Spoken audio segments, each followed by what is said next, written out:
செவ்வாய் லக்னத்தில் எந்த லக்னத்தில் இருந்தால் என்ன மாதிரி பலனை தரும் அப்படின்னு பார்த்தோம்னா, மேஷ லக்னத்தில் செவ்வாய் லக்னத்திலே இருந்துச்சுன்னா முரட்டுத்தனமான முன் யோசனை இல்லாத குணத்தை தரும்.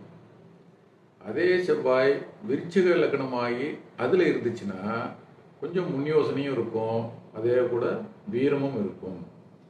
அதே செவ்வாய் ரிஷப லக்னமாகி அதில் இருந்துன்னு வச்சுங்களேன், கொஞ்சம் முரட்டுத்தனமான காதலை தரும், தைரியமான காதலை தரும். அதே செவ்வாய் துலா லக்னத்திலே இருந்தால் அதீதமான காமத்தை கொடுக்கும். அதே செவ்வாய் மிதுன லக்னத்தில் இருந்தால் ஜாதகருக்கு மந்தமான பலவீனமான மனோதிடமற்ற உடலை கொடுக்கும். அதே செவ்வாய் கன்னி லக்னமாகி லக்னத்திலே இருந்தால் பலவீனமான நோய் நொடியுடன் கூடிய தேகத்தை கொடுக்கும்.